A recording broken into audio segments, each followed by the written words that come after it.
प्यारे विद्यार्थियों, मैं आपके साथ डॉक्टर कांतराज पूनिया और ये अपना पॉलिटिकल पॉइंट। राजनीति विज्ञान के विद्यार्थियों का कल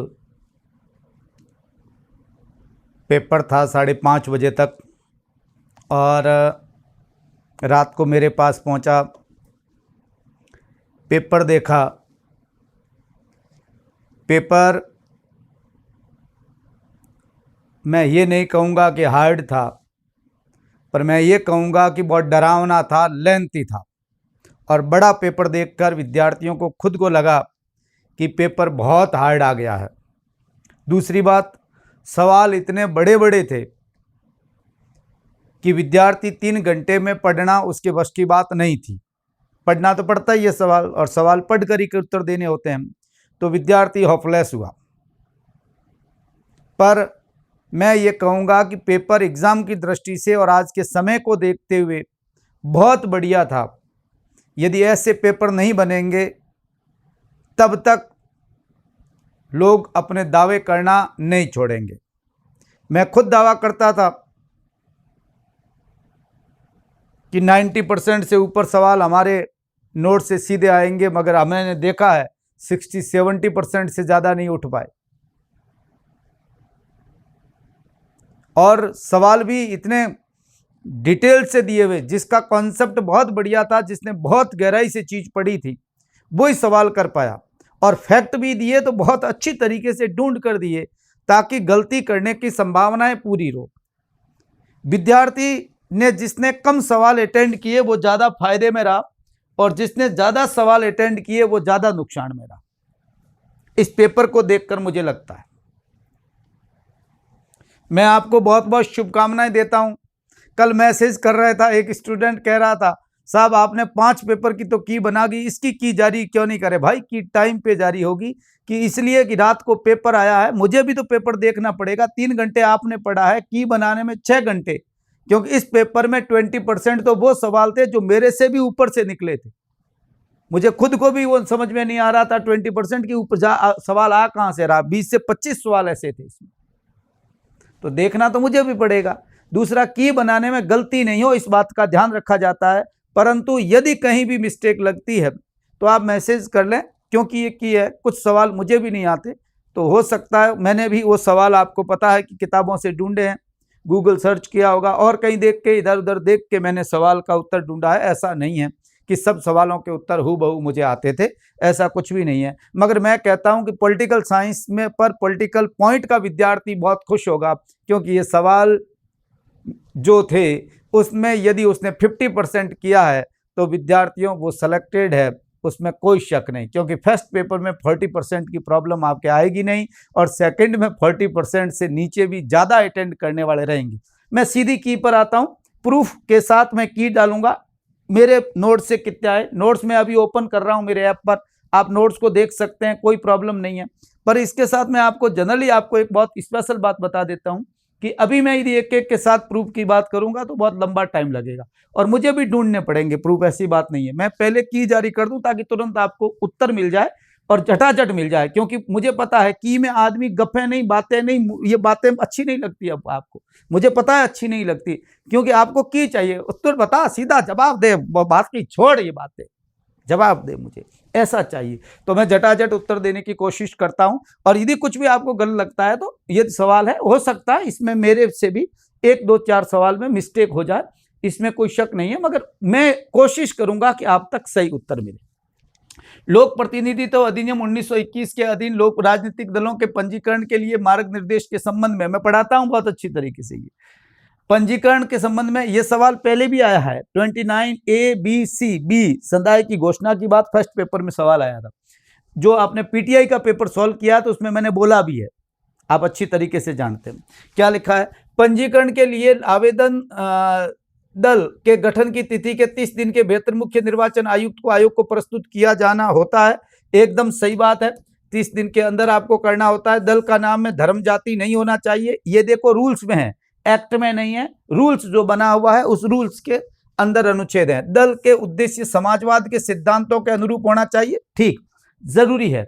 दल को यह घोषणा करनी पड़ती है कि वो लोकतंत्र, समाजवाद, पंथ निरपेक्षता के मुख्य सिद्धांतों में विश्वास करता है। दल की सदस्यता सभी वयस्क नागरिकों के लिए, ठीक है, ये चारों ही सही है। उत्तर इसका था 4। जटाजट आ रहा हूं सीधा। सितंबर 2024 में भारत सरकार ने किन विद्रोही संगठनों के साथ शांति समझौते को हस्तांतरित किया? विद्यार्थियों people liberation army of Manipur and all Tripura tiger force के बीच का जो समझौता है ये 2024 सितंबर के अंदर हुआ। ये बात मैं आपको पहले भी कहा है और आपको जानकारी के लिए बता दूं, मैं मेरे सामने पेपर रख देता हूं जो कि मैंने बनाई है, ताकि उसमें किसी प्रकार का मिस्टेक होने की संभावना नहीं रहे। ठीक बात है, ये जरूरी है, क्योंकि कई बार क्या होता है मेरे भी दिमाग से निकल जाए। अगली बात, 3 और 4 हो गया। हाँ, शीत युद्ध के संदर्भ में निम्नलिखित कथनों पर विचार करो। ये सवाल बड़ा सिंपल था, ऐसे हार्ड सवाल नहीं था, फिर भी यदि कई मिस्टेक हुई है तो ध्यान रखना। क्या है? अमेरिकी निरोधक नीति के सर्वप्रथम 1947 में फॉरेन अफेयर पत्रिका में मिस्टर एक्स के नाम से लेख लिखे थे, the source of the Soviet conduct में प्रकाशित किया। एकदम सही है। विद्यार्थियों, अमेरिका में निरोधक नीति ट्रूमैन सिद्धांत का मूल तत्व है। एकदम बहुत इंपॉर्टेंट बात थी और सही बात है। ट्रूमैन सिद्धांत 12 मार्च 1947 को सीनेट के विशेष सत्र में ट्रूमैन दिए गए भाषण से उत्पन्न हुआ। एकदम बात ये गलत था, अर्थात 1 और 2 उत्तर सही है। तीसरे का उत्तर है विद्यार्थियों 3। चौथा, हरियाणा विधानसभा निर्वाचन 2024 के परिणामों के संबंध में निम्नलिखित में से कौन सा युग्म सुमेलित नहीं है? भारतीय जनता पार्टी 48 जीती, कांग्रेस 37 जीती, इंडियन नेशनल लोकदल 2 जीते और निर्दलीय 3 जीते। उत्तर 3। मिखाइल गोर्बाचोव द्वारा निम्नलिखित में से कौन से सुधार किए गए? पेरेस्ट्रोइका, एकदम सही। ग्लासनोस्ट, पेरेस्ट्रोइका हम ये पढ़ाते हैं और बहुत अच्छी तरीके से आपको ध्यान रखना है।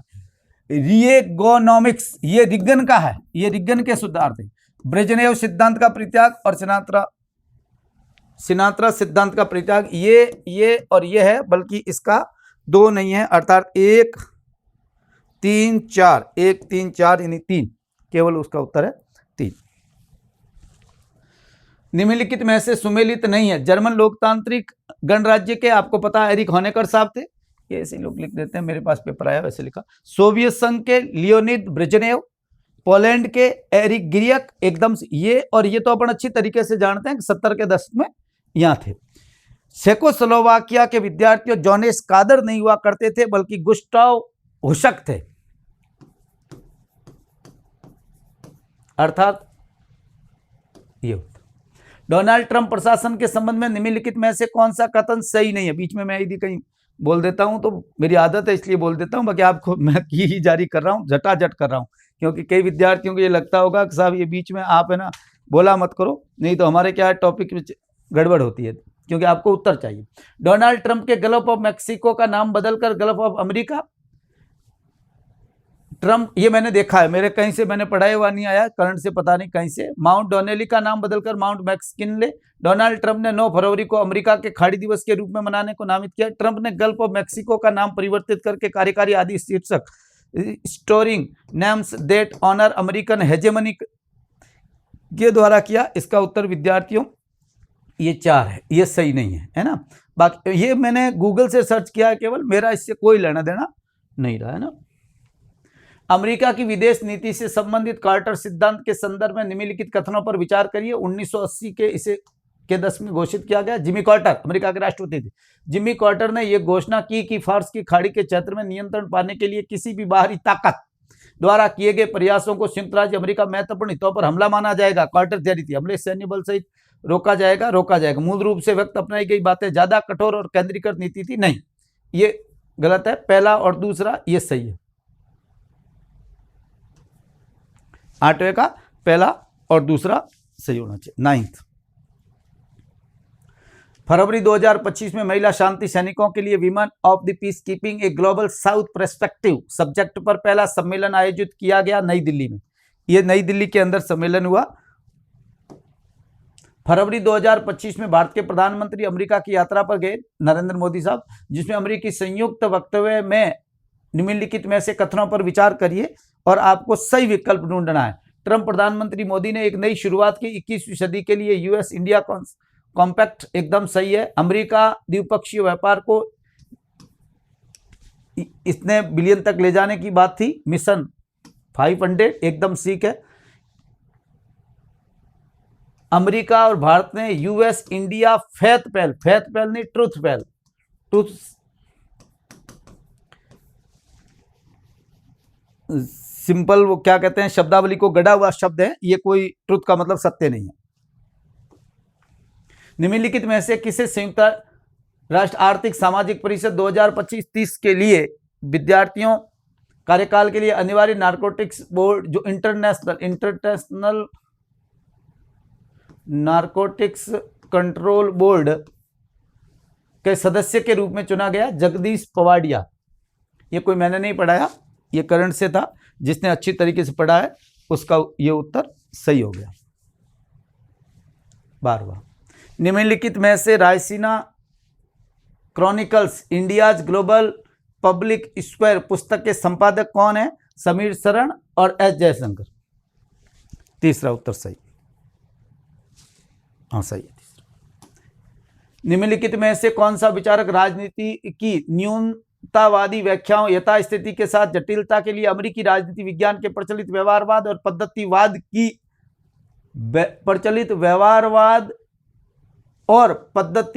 की आलोचना करता है? विद्यार्थियों, शेल्डन एस वॉलिन इसकी आलोचना करता है। निम्नलिखित में से किसे निरपेक्ष, मैं एक एक सवाल का बाद में प्रूफ दूंगा कहां से आए हैं, ठीक है ना। ये इसलिए मैं जल्दी कर रहा हूं कि लड़कों की ज्यादा आपकी इच्छा ही है कि झटाझट की जारी हो। निम्नलिखित में से किसने गुटनिरपेक्ष आंदोलन शिखर सम्मेलन में कहा कि यहाँ एक तीर्थ राष्ट्रों की शक्ति न तो आर्थिक शक्ति है न ही सैन्य शक्ति, फिर भी ये शक्ति है, इसे नैतिक शक्ति की संज्ञा किसने दी? विद्यार्थियों, 1961 के अंदर फर्स्ट गुटनिरपेक्ष सम्मेलन के अंदर बोलते हुए बेलग्रेड में ये बात पंडित जवाहरलाल नेहरू ने कही थी। कार्ल पॉपर से संबंधित कथनों पर, ये लिखा है हुआ मेरे, कार्ल पॉपर से संबंधित आप वीडियो देखोगे तो गुटनिरपेक्ष आंदोलन की उसमें बात है। कार्ल पॉपर के कथनों पर विचार, पॉपर ने मिथ्याकरण के सिद्धांत के साथ सत्यापन के सिद्धांत के संशोधन का सुझाव दिया। एकदम ठीक है, मिथ्याकरण की थियरी ही इसकी थियरी है ना, थोड़ा सा ध्यान रखेंगे आप। तो पॉपर मिथ्याकरण के सिद्धांत को आगे बढ़ाते हुए तर्क देते हैं कि कोई भी अवलोकन चाहे कितना भी हो किसी परिकल्पना की सच्चाई साबित नहीं कर सकता। एकदम ठीक। पॉपर ने पारंपरिक धारणा ये गलत हो गया, वो स्वीकार करते हैं आधुनिक धारणा है ना, कार्ल पॉपर आधुनिक धारणा स्वीकार करते हैं, वैज्ञानिक साक्ष्य के आधार पर तलाश करते हैं, ये गलत है। पहला और दूसरा सही उत्तर। डीजी मॉडर्निज्म पर एलन किर्वी के विचारों का विचार करना है। 1990 के दशक में यह शब्द आया, एकदम ठीक बात है। इसे उत्तर आधुनिकतावाद को निर्णायक रूप से विस्थापित कर दिया। उत्तर आधुनिकतावाद मैंने कॉलेज लेक्चर के सिलेबस में पढ़ाया है, वहां आप देखोगे तो वहां मिलेगा, आप कर दिया। और खुद 21वीं सदी के नए सांस्कृतिक प्रतिमान के रूप में स्थापित किया। दोनों सही है।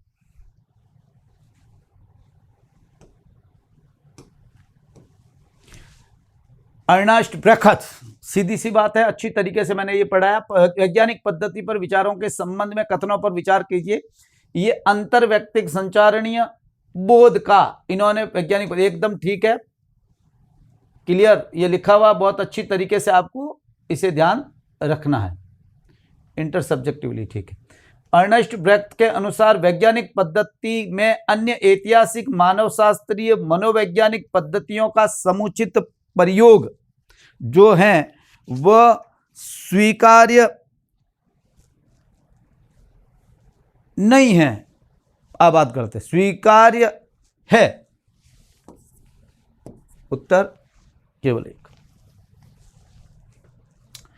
निम्नलिखित में से कौन से विद्वान संदर्भवादी दृष्टिकोण से संबंधित है? विद्यार्थियों, इसको मैंने बहुत अच्छी तरीके से दो विचारकों के नाम आपको सिंपल सी तरीके से बताया था, एक तो स्किनर और पॉकॉक, दोनों की बात मैंने कही और दोनों ही ये विकल्प थे। 2 और 3 उत्तर था इसका सेकंड। 18वां 19वां, राज्य के यंत्रवादी सिद्धांत के संबंध में व्याख्या करनी थी। राज्य एक सामाजिक संस्था है। यंत्रवादी में एक बात ध्यान रखना है, राज्य एक साधन है, राज्य एक साधन है। राज्य और समाज में स्पष्ट रूप से अंतर है। ये बात का कोई लेना देना नहीं है। राज्य एक साधन है, राज्य एक समाज द्वारा बनाई गई संस्था है, ये मानते हैं। राज्य और समाज में स्पष्ट अंतर करता है, कोई जरूरी नहीं उच्चतर, ये तो हो ही नहीं सकता। क्लियर बात है। 1 और 2 इसमें आप देख रहे हैं तो ए और 2 यही है, इसलिए यही ठीक हो रहा है, बाकी इसमें ठीक हो ही नहीं रहा है। निम्नलिखित कथनों पर विचार करिए। हेनरी मैन के अनुसार आदि समाज पितृसत्तात्मक था। मैकाइवर ने सामाजिक समझौतावादियों द्वारा की गई प्राकृतिक अवस्था की अवधारणा, बहुत अच्छी तरीके से हेनरी मैन को मैंने पढ़ाया और बहुत अच्छी तरीके से ये बात मैंने कही है जब मैं बहुलवाद पढ़ा रहा था, जब मैं संप्रभुता पढ़ा रहा था, उदारवाद पढ़ा रहा था। मैकाइवर ने सामाजिक समझौतावादियों द्वारा दी गई प्राकृतिक अवस्था की अवधारणा को अस्वीकार किया। एगल्स के अनुसार राज्य की उत्पत्ति से पूर्व सामाजिक संगठन के 3 स्तर थे। ठीक, मैंने लिखा है, तीनों स्तर एगल्स के मैंने लिखा है, इसलिए कोई प्रॉब्लम नहीं होनी चाहिए। हर्बर्ट स्पेंसर के अनुसार जीवन एक संगठन का निर्माण नहीं, विकास है, विकास होता है, इसके लिए विकासवादी सही सही सही और गलत BCD इस सही। सवाल नंबर 21 सवाल यह है विद्यार्थियों कि निम्नलिखित में से कौन सा कथन सही है। लासवेल ने राज्य को एक समप्रभु भू क्षेत्रीय समूह का, ये मैंने बहुत अच्छी तरीके से लिखाया था और इसके साथ मैंने आपसे कहा था, कंपेरेटिवली मैंने आपसे ये कहा था कि आप नौकरशाही वाले जो घर है उनकी परिभाषा का बहुत अच्छी तरीके से ध्यान रखना है, ये बात मैंने कही थी। बोंदा के अनुसार संप्रभुता देवी प्राकृतिक कानूनों द्वारा सीमित है। बोंदा के अनुसार संप्रभुता निजी संपत्ति छीनने का अप्रतिबंधित अधिकार है, विद्यार्थियों नहीं छीन सकता। बोंदा संपत्ति संबंधी प्रॉब्लम पर सीधी बात कहता है कि नहीं छीन सकता और मैंने लिखाया है परिवार संपत्ति परिवार का हिस्सा है और इस मामले में हस्तक्षेप नहीं कर सकता। अपने द्वारा बनाए गए कानूनों के अधीन वो नहीं है। प्राकृतिक देवीय अंतरराष्ट्रीय संपत्ति इसके नियंत्रण है, उसको बहुत अच्छी तरीके में। ग्रेशियस ने सामाजिक समझौते द्वारा संप्रभुता अपने हाथों में रख सकते हैं, उसे राजा को सौंप सकते हैं। सामाजिक समझौते सिद्धांत पढ़ा रहा था, उस समय हिस्ट्री की बात कर रहा था, तब मैंने आपसे कहा था A, B and D is right. निम्नलिखित में कथनों में से संबंधित लेखों के साथ सुमेलित करिए। बहुत अच्छा सवाल। एक तो ये सवाल तो डायरेक्टली पूछा गया पहले भी, पिछली बार भी लेक्चरशिप के एग्जाम में था, आपने देखा है। तो राज्य एक सुरक्षा कंपनी, हर्बर्ट स्पेंसर। राज्य का आधार सीधा और सीधी सी बात है विद्यार्थियों, मूलत एक वर्ग व्यवस्था। क्लियर बात हो गई, अर्थात जो मिला 22 के अंदर कौन सा मिल रहा है, 22 के अंदर सेकंड, हाँ 3 एक ही मिल गया, तो 3 2 4 1 ये हो गया। ठीक बात है। बहुलवाद के संदर्भ में निम्नलिखित कथनों पर विचार करिए। बहुलवाद बहुत अच्छी तरीके से पढ़ाया है और यहाँ देखिए छोटी सी कमी है, गड़बड़ कितनी है। बहुलवादी सिद्धांत राज्य संप्रभुता के परंपरागत सिद्धांतों का खंडन करता है 100% करता है, उसमें कोई शक ही नहीं है, सीधी सी बात है, करता है। और ये सवाल बहुत अच्छी तरीके से मैंने कहा, ये इसी के विरुद्ध है, संप्रभुता सिद्धांत के विरुद्ध है। बहुलवादी सिद्धांत राज्य को समाज की एक आवश्यक संस्था के रूप में मानता है। बहुलवादी सिद्धांत ये मानता है कि समाज के अन्य महत्वपूर्ण समूहों की तुलना में राज्य की स्थिति सर्वोच्च नहीं है, एक जैसी है, अन्य समूहों की तरह समूह है। अर्थात 1 और 2 उत्तर सही है विद्यार्थियों, इसका उत्तर होना चाहिए था 1। सीधी सी बात है, समूहों से सर्वोच्च नहीं है, अन्य समूहों से सर्वोच्च मानते हैं एरिस्टोटल जैसे लोग। यहां बहुलवाद पूछा है, कुछ लोग अलग मानते हैं तो वो एक अलग बात है। सांस्कृतिक बहुलवाद की अवधारणा के संदर्भ में बहुत अच्छा सवाल, बहुत बढ़िया सवाल। सांस्कृतिक बहुलवाद एक ऐसा शब्द है जिससे सबसे पहले समाजशास्त्री हॉरेस कलन ने अमेरिका के विविध सांस्कृतिक जातीय धार्मिक समूहों के परस्पर क्रिया वर्णन करने के लिए प्रचलित किया। सही है। उन्होंने मेल्टिंग पॉट सिद्धांत का समर्थन किया। मेल्टिंग पॉट का मतलब समझ गए, सब मिल जाए, है ना, सलाद बाउल नहीं, 2 मैंने थियरी बताई, सलाद बाउल नहीं, मेल्टिंग पॉट मिल जाता है। मेल्टिंग मतलब जो धातु है उसको मिश्रित कर दिया जाता है, गलाकर जैसे पंच धातु से एक चीज बना दी जाती है, वैसे उसके अंदर मिल जाना चाहिए। मेल्टिंग पॉट सिद्धांत का तर्क दिया कि समाज के भीतर विविध सांस्कृतिक पहचानों के संरक्षण की वकालत होगी नहीं, मेल्टिंग पॉट में अलग सांस्कृतिक पहचान होगी नहीं, क्लियर बात है। इसलिए ये दूसरा तो गलत है, पहला सही है, केवल एक। मेल्टिंग पॉट में नहीं होता, सलाद बाउल होता है ना, सलाद जो होता है थियरी है जिसके अंदर सलाद प्लेट के अंदर अलग अलग रहते हैं, अलग अलग अपनी स्वतंत्र अस्तित्व रखते हैं, वो वहां चलता है। यानी ये जो व्याख्या कर रहा है वो उसकी कर रहा है। अरे ठीक, ये मेरे ख्याल से कितने तक सवाल हो गए हैं? 24 सेकंड लेते हैं। ये मेरे क्या है कि स्लाइड आपको देखिए, टेक्निकली विद्यार्थियों की मैं इतना साउंड नहीं हूं कि 24 से ज़्यादा स्लाइड एक साथ बढ़ नहीं पा रही थी, इसलिए मैं वापस, ये कौन सा आ गया भाई, एक्सपोर्ट फाइल, स्कैन डॉक्यूमेंट 2, ये सॉरी है ना, क्या हुआ, 24 के बाद के सवाल ऐसे हैं कि 25। संयुक्त राज्य अमेरिका के राष्ट्रपति के संबंध में निम्नलिखित महत्वपूर्ण से कौन सा कथन सही नहीं है?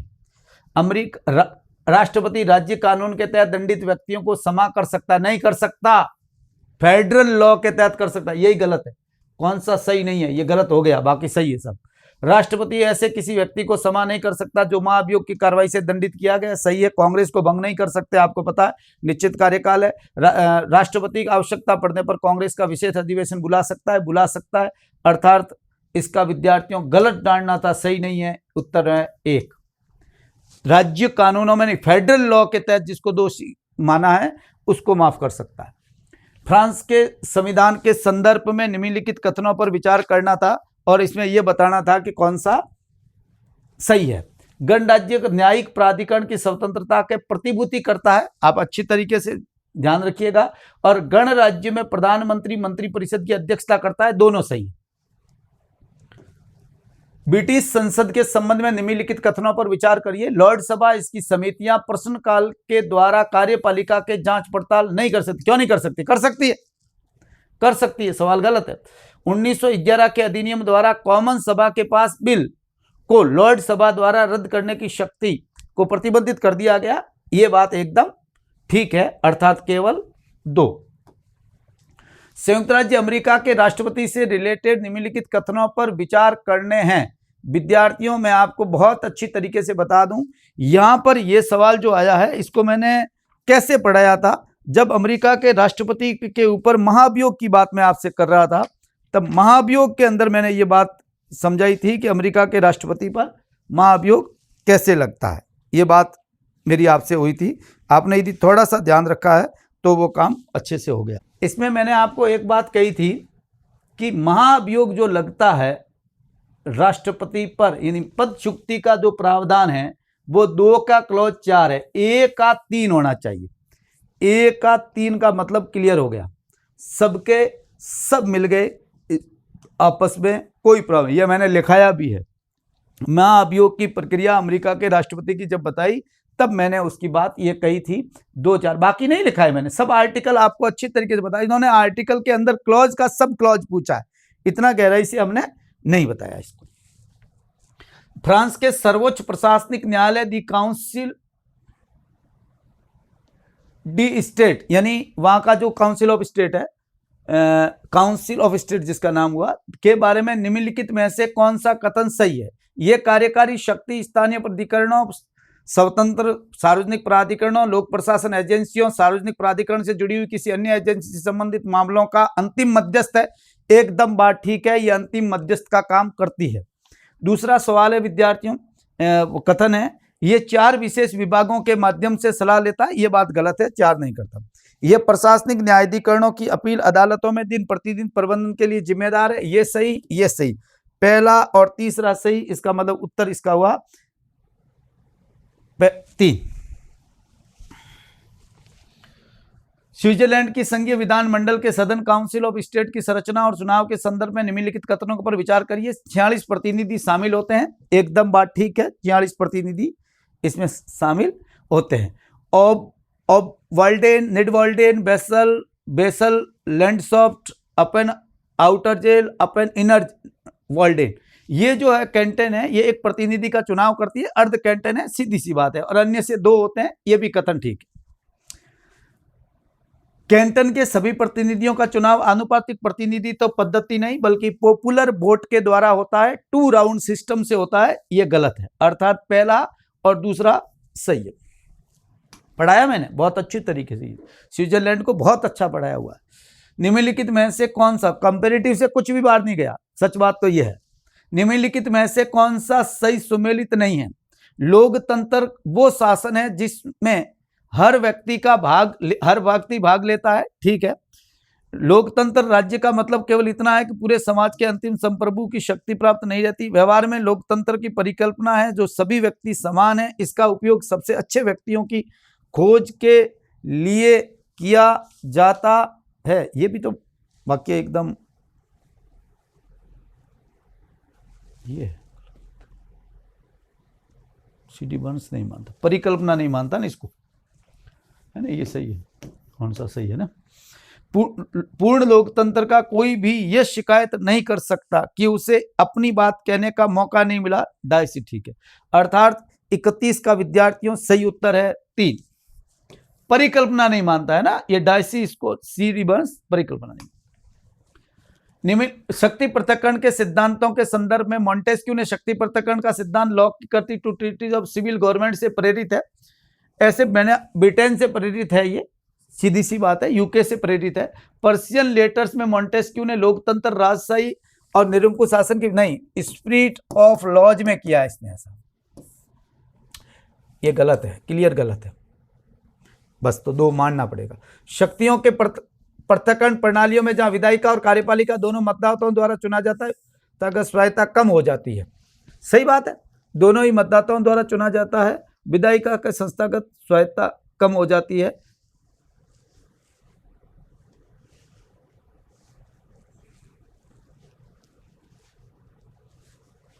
इसका उत्तर है विद्यार्थियों 1 तो है ही, 2 गलत हो गया, 2 उत्तर देने 1 और 3।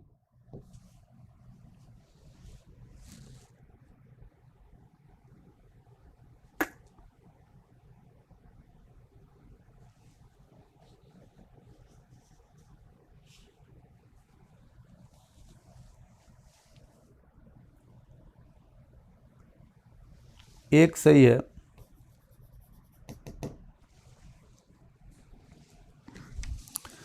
शक्ति पृथक्करण का सिद्धांत जॉन लॉक की करती टूटी जॉन गवर्नमेंट से है। पर्शियन लेटर जो गलत।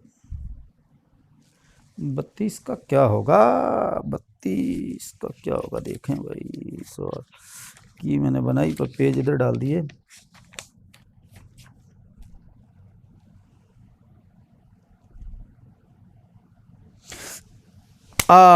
अब समझ में आ गया सवाल ना। गलत ये है कि सही नहीं है। हाँ तो ये भी गलत, ये भी गलत, 2 और 3 गलत। ये गड़बड़ हो गई, ठीक है ना। ये देखो आपसे भी हुई होगी, मेरे बीच में देखो अभी की सामने लेकर आया हूं फिर भी हो गई।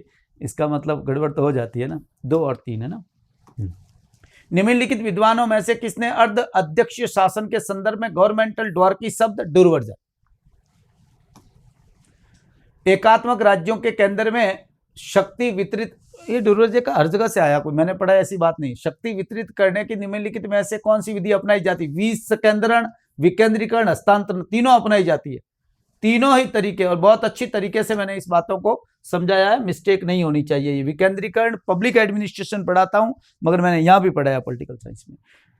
एथेनियन लोकतंत्र में प्रचलित संस्था और इसके कार्यों के बारे में युगों पर विचार करिए। अब देखो ये भी लोग कई बार कहते हैं कि साहब सवाल कैसे उठते हैं। मैंने आपसे एक बात कही, इक्लीजिया क्या है? इक्लीजिया एज असेंबली है, क्लियर बात है। बाउले क्या है? मैंने क्लियर लिखा था, काउंसिल है, परिषद है। ये बहुत अच्छी तरीके से प्रशासनिक परिषद में कोष्टक में मैंने बाउले लिखाया जब मैं एरिस्टोटल पढ़ा रहा था, नोट्स में देख लीजिए बहुत अच्छी तरीके।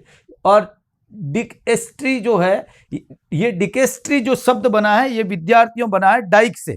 डाइक का मतलब होता है रीति रिवाज, परंपराओं के हिसाब से जो नियम कानून, यह है एक प्रकार का कोर्ट। तो क्या हो गया, अब ये सवाल देख लीजिए। लोकप्रिय न्यायालय गलत है। 10 एथेनियन प्रतिनिधियों की एक परिषद, यह सही है। संप्रभु शासी निकाय जो कानून लिखता था और विदेश नीति निर्धारित करता था, ये न्यायालय है। अर्थात केवल 2 उत्तर है, केवल 2। ये सीधा उत्तर था। यदि किसी ने थोड़ा सा ध्यान रखा है तो इस सवाल को इसने सही कर दिया। बड़ा सिंपल सवाल है। डिकास्टेरिया, मैंने इसके लिए एक शब्द यूज किया था, लिखाया था डिकास्टेरिया शब्द लिखा है। संयुक्त राज्य अमेरिका की डेमोक्रेटिक पार्टी के संबंध में निम्नलिखित कथनों पर विचार करिए। डेमोक्रेटिक पार्टी के बारे में विचार करना। यह सवाल मजाक थी और जिसने थोड़ा सा ध्यान रखा उसने गलत होगा, कुछ था ही नहीं। ये सवाल मैंने पढ़ाए हुए से नहीं आया, पर विद्यार्थी की अंडरस्टैंडिंग देखिए क्या गड़बड़ की। डेमोक्रेटिक नेशन कमेटी जो नेशनल कन्वेंशन के दौरान बनाएगी कि नहीं बनाएगी छोड़ो, अपने को तो ध्यान रखना, नीचे से ऑप्शन देखना है और निम्नलिखित कथनों पर विचार करते हुए सही चुनना। डेमोक्रेटिक गवर्नर्स एसोसिएशन एक स्वतंत्र स्वैच्छिक राजनीतिक संगठन, अपने को नहीं पता है कि नहीं। डेमोक्रेटिक सीनेटोरियन कैंपेन समिति के सदस्य पार्टी के प्रतिनिधि सभा। अरे भाई, सीनेटोरियन का मतलब सीनेट के सदस्य होंगे, सीनेट के सदस्य होंगे, तीसरा नहीं है। 1 और 2 सही है, क्लियर। ये कुछ मतलब इस सवाल की ऐसी मजाक बनाई गई कि जिस विद्यार्थी ने थोड़ा सा ध्यान रखा ये सही हो गया, जबकि ये सबसे हार्ड सवालों में है। हाँ विद्यार्थियों, सिंपल सवाल, मैंने बहुत अच्छी तरीके से ये बातें कही है। बहुत प्रतिक्रियावादी सिद्धांत, हैमिल्टन एंड हॉब्स, बहुत अच्छी तरीके से मैंने आपको ये समझाया। रूढ़िवादी सिद्धांत, बर्क और मेडिसन लिखाया मैंने, दोनों का नाम। उदारवादी, लॉक, जेफरसन, दोनों का नाम लिखाया। कट्टरवादी मैंने क्लियर रूसो का लिखाया, जिसको रेडिकल लिखाया, रेडिकल, और दोनों लिखाया, हिंदी इंग्लिश दोनों में लिखाया। विद्यार्थियों, इसका ठीक उत्तर था 4। संयुक्त राज्य अमेरिका में दबाव समूह के संदर्भ में कथनों पर विचार करिए। दबाव समूह के बारे में दिए गए कथनों पर विचार करना था। कर्नल विलियम सी सर्च और जो विसेट ने 1971 में नेशनल राइफल एसोसिएशन का गठन किया, ठीक है। 1954 अमेरिकन सिविल लिबर्टीज यूनियन जो है नेशनल राइफल, इससे इसका क्या लेना देना यार, ये सिविल राइट्स के लिए काम करती है और इसका इससे कोई लेना देना नहीं है, अर्थात ये तो गलत। दी अमेरिकन सिविल लिबर्टी यूनियन 1973 में सर्वोच्च न्यायालय में रो बनाम वेड मैंने लिखाया ये केस, मगर ये नाम नहीं लिखाया ना, ये केस लिखा है, कोई उससे मतलब नहीं पड़ता। डोव एंड बोल्टन मामले में जीत हासिल की। विद्यार्थियों, पहला और तीसरा इसमें सही है, सही का ही चयन करना है, पहला और तीसरा सही है। 38वें का उत्तर है सी। 38वें के बाद आता है 39वां। क्या सवाल है? मजदूर दल की सरकार, अच्छी तरह लिखाया मैंने, बहुत बढ़िया तरीके से। मजदूर पार्टी लेबर लिबरल पार्टी को कैसे बनी और बहुत अच्छी तरीके से इसको मैंने समझाया। 1924 में पहली बार विद्यार्थियों मैकडोनाल्ड की गवर्नमेंट बनी थी। रेमजे मैकडोनाल्ड की गवर्नमेंट पहली बार 1924 में बनी थी और ये लिखा हुआ। प्लेटो की रचनाओं के संदर्भ में कथनों पर विचार करिए। बहुत दावा करता हूं मैं पॉलिटिकल साइंस में कि प्लेटो वेस्टर्न थिंकर से बाहर कुछ नहीं जाएगा, मगर ये सवाल पूरा बार था। मैंने भी इस सवाल के बारे में कुछ भी नहीं पढ़ा, सच बात यह है। अर्थात इस सवाल का मैं कोई दावा नहीं, फिर भी मेरे हिसाब से या मैंने जो ढूंढा उसमें मुझे ये लगा कि 1, 2 और 4 सही है। ये सही, ये सही, ये सही। जबकि कीर्टिलस में नगर राज्य अथवा राज्य का विचार स्वर्ग से पैदा हुआ, ये बात इस कीर्टिलस में नहीं है। ठीक है, तो 1, 2 और 3, 1, 2 और 4, 1, 2 और 4 सही है। ठीक है, अब ये देख लेना, मुझे इसमें गलत भी हो सकता है, मुझे इसमें हाँ। बेंथम, इस बेंथम की नैतिकता को गणित तक सीमित कर दिया, बहुत सही बात है। वास्तव में उन्होंने अपनी पद्धति, सिंपल सी बात है, फेलिसिपिक कैलकुलस, सुगणन सिद्धांत। बेंथम ने कैलकुलस तभी तक काम करता है जब तक 2 मान्यताएं कायम रहती है। एक तो ये कि नैतिकता आनंद समान है, सीधी सी बात है, नैतिकता और आनंद समान है, यानी पुष्पिन का खेल वैसा ही है जैसा कविता पाठ। द्वितीय ये कि आनंद को शक्ति से मात्रात्मक पदों में परिभाषित किया जा सकता है, गणना की जा सकती है। इसी आनंद को गणितीय रूप से तुलना की जा सके, दोनों सही, एकदम वेरीफाइड किया हुआ प्रश्न है। बड़ा सिंपल सवाल है। कौटिल्य की अर्थशास्त्र के कथनों पर विचार करिए। कौटिल्य के अर्थशास्त्र में यह है कि नागरिक नामक अधिकारी जो नगर प्रबंधन के लिए जिम्मेदार था, नागरिकता पढ़ाया तब मैंने ये कॉन्सेप्ट का, नागरिक का मतलब ये होता है नगर प्रबंधन के लिए जिम्मेदार जो व्यक्ति, नागरिक कहलाता। अर्थशास्त्र के 6थे अधिकरण, कंठ शोधन है, बहुत अच्छी तरीके से लिखा है, नोट्स में लिखा हुआ है, कहा भी था कि स्टार्ट के 4 को बहुत अच्छी तरीके कंठ, ये गलत है, संभवत नहीं है, कंठ शोधन है के अध्याय में नागरिक निरूपण किया गया, ये गलत, ये पहला सही, उत्तर केवल 1 होना चाहिए इसका, 42 का उत्तर 1 सही है। ठीक है, 43 अरस्तु के निम्नलिखित में से कौन सा कुलीन तंत्र की क्रांति का विशिष्ट कारण नहीं है? देखना है तो आप बहुत अच्छी तरीके से देख लीजिए, कुलीन तंत्र में विशिष्ट कारणों में लिखाया मैंने, और ये मैंने आपको लिखाया डेमोगोग को अनियंत्रित शक्ति दी जाती है और अमीरों को, ये डेमोक्रेसी में होता है, डेमोगोग की प्रॉब्लम वहां होती है। इसलिए विद्यार्थियों, ये है नहीं, जब उच्च मनोबल वाले व्यक्तियों को सम्मान से वंचित किया जाता है, महान व्यक्तियों को पद पर बैठे अपमानित किया जाता है, जनता का उत्पीड़न, सत्ताधारी अभिजात भीतर मतभेद होते हैं, तब क्रांति होती है। 1, 2 और 3 सही। हॉब्स के अनुसार निम्नलिखित कथनों पर विचार करिए। हॉब्स के अनुसार शासक व सर्च दोनों स्वतंत्र है। ठीक है, सर्च राजा को आदेश नहीं दे सकता, ठीक है, और राजा सर्च को आदेश नहीं दे सकता, दे सकता है, गलत। हॉब्स के अनुसार गृह युद्ध रोकने में धर्म महत्वपूर्ण भूमिका निभा सकता है। देखिए, वो धर्म को मानता है, वो डार्कनेस है, सीधी सी बात है, किंगडम ऑफ डार्कनेस है। लेवियाथन का 3रा और 4था अध्याय, आदि लेवियाथन इस पर है इसकी। संप्रभु को शक्तियां और पद ईश्वर से मिलते हैं, पादरी और बिशप की शक्तियां संप्रभु द्वारा मिलती है। ये वाक्य हूबहू है, हॉब्स में देख लीजिए, ये वाक्य हूबहू लिखे हुए। विद्यार्थियों, इसमें यह कह रहा है कि सही कौन से हैं, तो डी सही है, एक तो बात यह है। और जब आप डी को सही करोगे हॉब्स के इस प्रश्न के अंदर,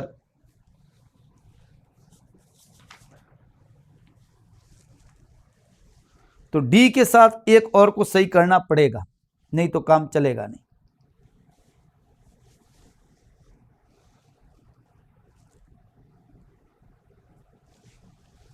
सी सही कर लें, ये भी मिल, ठीक है, मतलब इसमें क्लियर नहीं है, मगर शक्तियां ईश्वर से मिलते हैं, इन्हें ये ईश्वर की तरह है, सीधी सी बात है। मॉर्टल गॉड कहा इन्होंने, मॉर्टल गॉड इन्होंने कहा, जो मरना जो है वो राजा उसका लेवियाथन है। तो सी एंड डी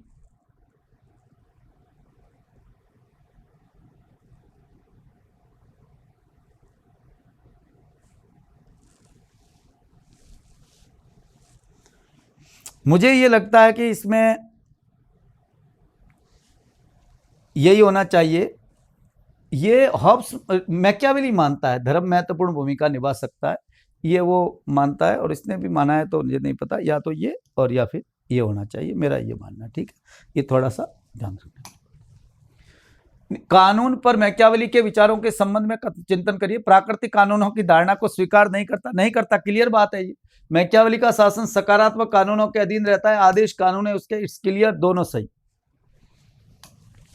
सीधा सवाल, रूसो ने सोशल कॉन्ट्रैक्ट पुस्तक में वर्णित कानून निर्माता के बारे में लॉ गिवर शब्द उसने क्या दिया है? लॉ गिवर का है। लॉ गिवर के बारे में जो उसने वाक्य दिए हैं वो ये पूछ रहा है कि कानून निर्माता की भूमिका लोगों का पुनर्निर्माण करना है, उन्हें व्यक्तियों को शुरू करके उन्हें एक सामाजिक संप्रभुता के घटकों में बदलना सही है।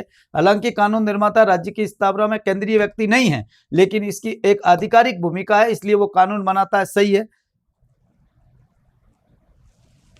ये भी सही है, ये कैसे बात है, ये तो सब सही है। रूसो ने उत्कृष्ट कानून निर्माताओं में लाइकरगस, नूसा और मूसा की पहचान की, ठीक है, इट्स ओके, 1 2 3 उत्तर सही। लॉक की करती सेकंड ट्रीटीज ऑफ गवर्नमेंट के अनुसार निम्नलिखित में से किस अवसर पर वैध रूप से सरकार को नहीं बदला जा सकता? आप देखेंगे तो नोट्स में मैंने क्लियर नोट्स में लॉक के नोट्स देख लेना, क्लियर सीधा हूबहू है, ये एकदम टॉपिक क्लियर है। धार्मिक मामलों में हस्तक्षेप करता है तो बदला नहीं जा सकता, ये बात एकदम गलत है, और इसमें आपको ध्यान रखना है, नहीं बदला जा सकता। तो यहाँ राजा नहीं बदल सकते इस मामले। बाकी विधानमंडल के नियत समय में इकट्ठा नहीं करे, इन कानून में बाधा पहुंचाए, विधानमंडल विदेशी शक्ति के अधीन करता है, या जिसके पास सर्वोच्च कार्यकारी सत्ता से कानून लागू करने की अपेक्षा क्रियान्वित करनी है वो नहीं करे, तो विद्यार्थी पहला, दूसरा, तीसरा सही है। इसका उत्तर है विद्यार्थियों नहीं बदला जा सकता इस स्थिति में, बाकी इसका स्थिति में बदल सकता है। और मैंने 5 स्थितियां बहुत अच्छी तरीके से उसमें लिखी है और एक नोट्स के अंदर है, नोट्स में है ना। वीडियो में तो बात यह है कि आपको कहूंगा मैं तो आप कहोगे साहब हम वीडियो इतने कब देखें, और पूरे वीडियो मैं भी ओपन नहीं कर सकता, मेरी भी स्थिति नहीं है। कार्ल मार्क्स द्वारा अपनी पुस्तक critique of the Gotha programme में विवेचित न्याय की अवधारणा के बारे में लिखिए। वास्तव में एक उत्तम समुदाय को न्याय की अवधारणा की कोई आवश्यकता नहीं, कोई आवश्यकता नहीं। अभाव और लक्ष्यों पर टकराव होने की स्थिति में समाज में संचालित करने के सिद्धांत के रूप में न्याय की आवश्यकता होगी। ठीक है, दोनों सही उत्तर से। ये 48 सवाल हो गए। तीसरा, अब नया देखो, आप समझ गए, नई फाइल लाता हूं मैं। 1 2 तीसरी फाइल कौन सी है? ये 39।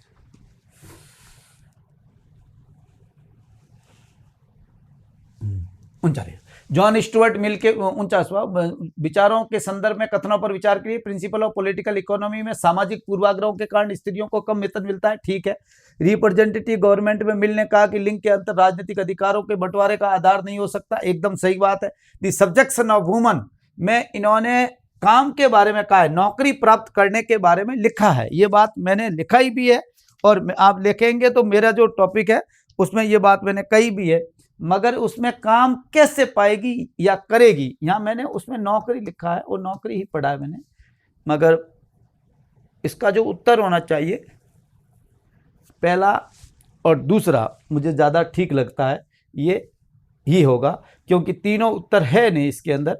बाकी ये तीनों ही सही हो सकते थे, 3 है नहीं, इसलिए पहला और दूसरा ये सही। बाकी ये भी इसमें नौकरी काम कैसे ही है ना।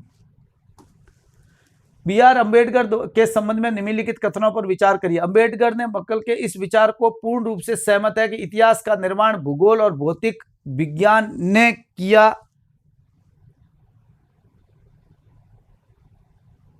है। विज्ञान और भौतिक भूगोल ने किया है। अम्बेडकर मार्क्स के इस विचारों से पूर्ण सहमत है कि इतिहास केवल आर्थिक नहीं सामाजिक कारकों से का भी परिणाम है। बी नहीं होगा।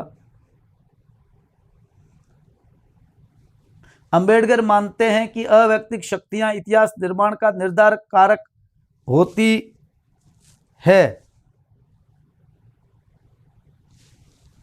यह बकल के विचार पूर्ण सहमत है, पूर्ण सहमत नहीं है कि इतिहास निर्माण में भूगोल और भौतिक विज्ञान का ही नहीं किया है, नहीं, इससे पूर्ण सहमत नहीं है, केवल उत्तर सी सही। बुद्धि को आत्मा से और शक्ति को शुद्धता से पृथक करके यूरोपीय क्रांति की विजय भले ही हो सके, किंतु हम यूरोपीय शक्ति के द्वारा विजय प्राप्त नहीं कर सकते। अरविंद घोष ने विद्यार्थियों आइडियल ऑफ कर्म योगी में ये बात कही।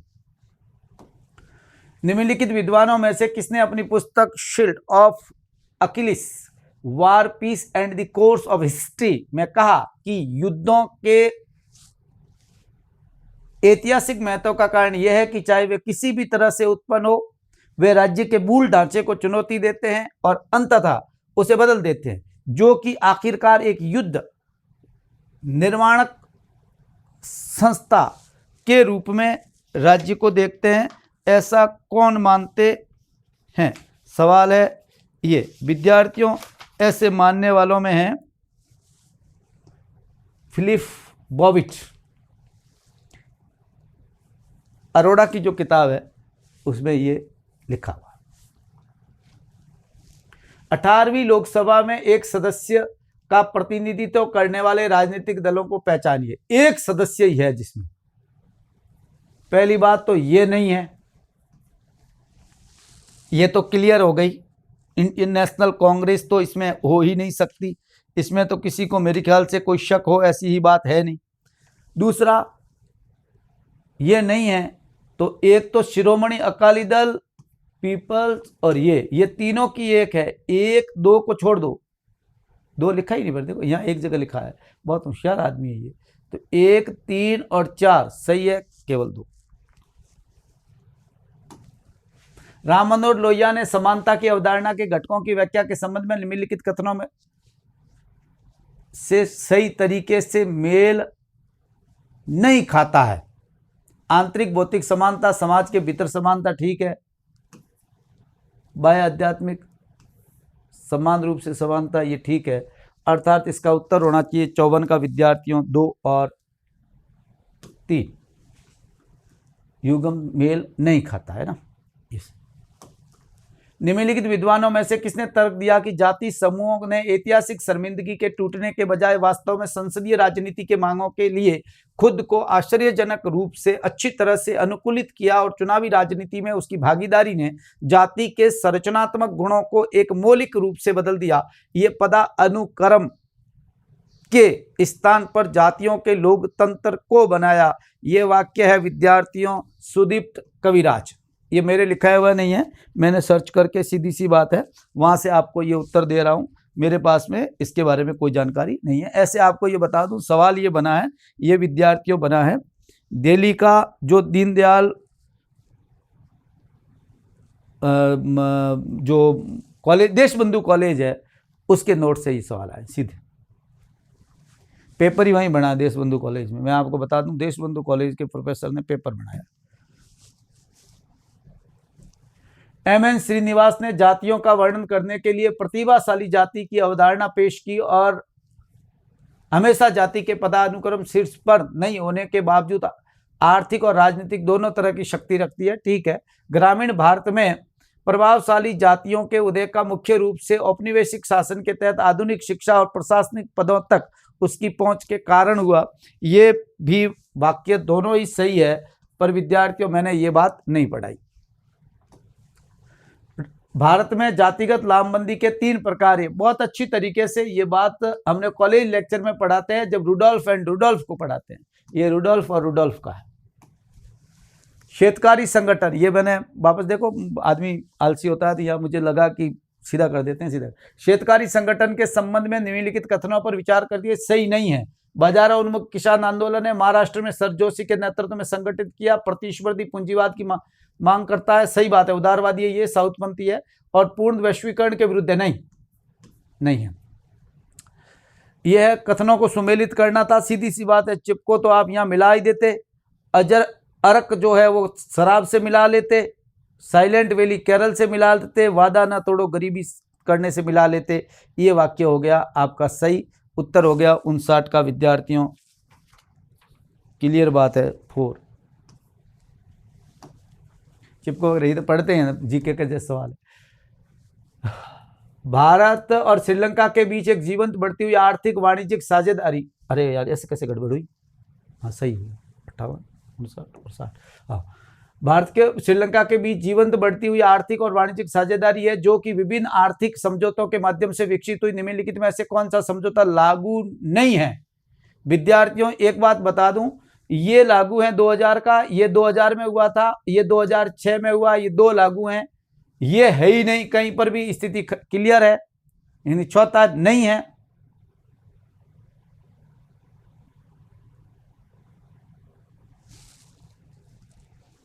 इन 2 ही इसमें आपको ढूंढने हैं।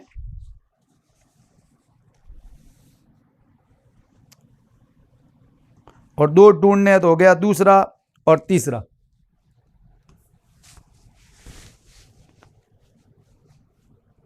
नहीं, ओह सॉरी, लागू नहीं है, सॉरी है ना, एक बात दोबारा मैं मिटा दूं, लागू नहीं है तो एक तो ये लागू नहीं है, चौथा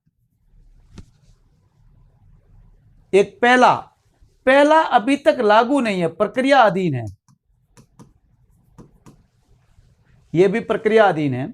आर्थिक प्रौद्योगिकी सहयोग जो है, the economic and technology corporation agreement जो है, इस पर बात चल रही है, तो लागू नहीं है में ये दोनों होने चाहिए, अर्थात 1 और 4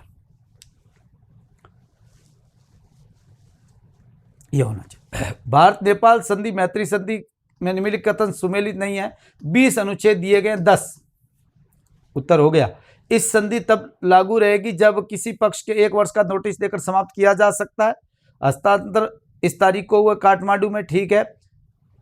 चंद्रेश्वर प्रसाद नारायण सिंह भारत की ओर से संधि पर हस्ताक्षर किए, ये ठीक। पहला उत्तर है 1। अटल बिहारी वाजपेयी के प्रधानमंत्री काल में क्या हुआ, इसके बारे में आपको बताना। 1998 में हुई, दिल्ली लाहौर शुभारंभ आपको पता है मार्च 1996 में गए, ये जून में आपको पता है फिर हो गया। दिल्ली लाहौर बस यात्रा के बाद ही तो ये हुआ, अर्थात सबसे पहले क्या हुआ इसमें आपको अच्छी तरीके से थोड़ा सा ध्यान रखना है। ये हुआ था 2002, ये हुआ था 1998, ये हुआ था 1996, मेरे ख्याल से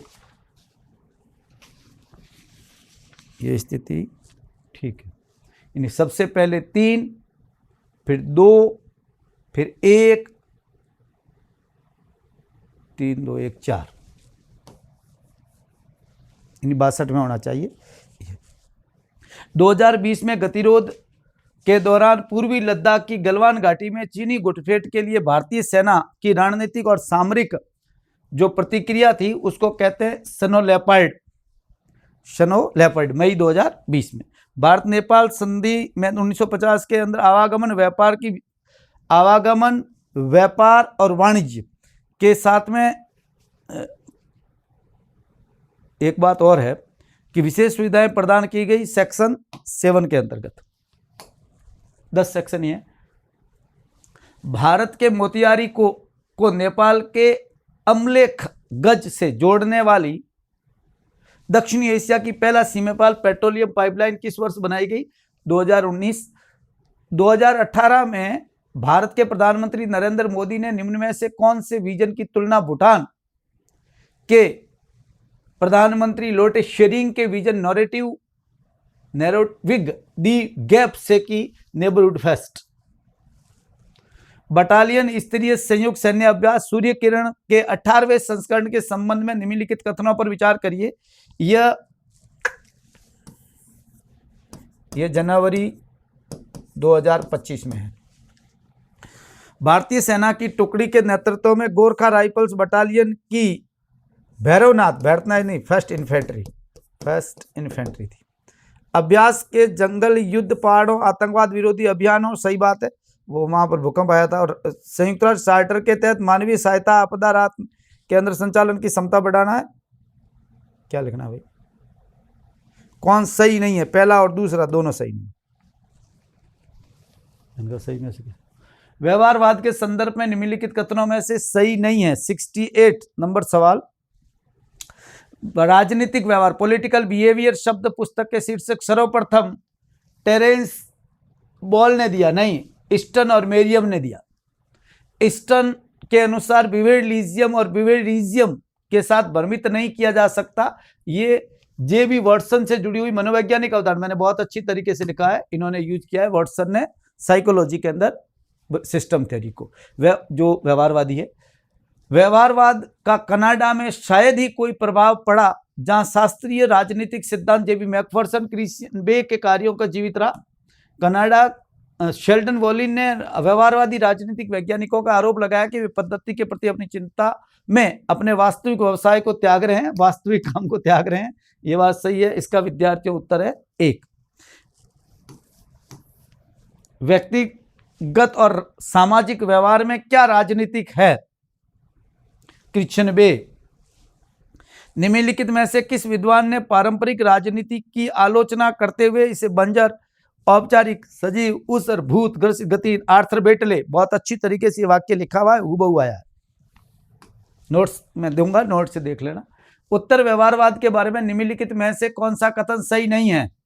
डेविड स्टर्न ने उत्तर व्यवहारवाद के 7 प्रमुख लक्षणों को सामने रखा, उन्हें प्रासंगिकता का सिद्धांत का कोड ऑफ रिलेवेंस, सीधी सी बात है। व्यवहारवादियों द्वारा उठाए गए नारे के जवाब में कि गलत होने की तुलना में अस्पष्ट होना बेहतर है। गलत, ये उत्तर व्यवहारवादी मानते हैं। उत्तर व्यवहारवादियों के प्रति नारा उठाया कि अस्पष्ट होने की तुलना में अप्रासंगिक रूप से सटीक होना। ये सवाल हूबहू मैंने आपसे कहा, या मिस्टेक होगी, मेरा वीडियो देख लेना। व्यवहारवाद में नोट्स में लिखवाया, 2 बार लिखवाया, नोट्स में ऊपरी पेज में 2 बार, नीचे स्पष्टीकरण लिख के लिखाया। मैंने कहा देखना व्यवहारवाद उत्तर व्यवहारवाद हो जाए, ये सवाल पूछेंगे और सीधा सवाल था। गलत कथन सही नहीं है, ये हो गया। व्यवहारवादी उत्तर व्यवहारवादी चिंतन विज्ञान के स्थान पर क्रिया विज्ञान की मांग करते हैं। उत्तर व्यवहारवादी राजनीतिक शास्त्रियों को याद दिलाना चाहते हैं कि सभ्यता के मानवीय मूल्यों की रक्षा के लिए सर्वोत्तम प्रयास करने उनकी जिम्मेदारी है। ठीक बात है, तीनों सही है विद्यार्थियों, दूसरा गलत। व्यवहारवाद के संदर्भ में शॉमिट और टेनेनहॉस के निम्नलिखित कथनों पर विचार करते हुए जवाब देने। व्यवहारवादी पद पूर्वानुमान क्षमताओं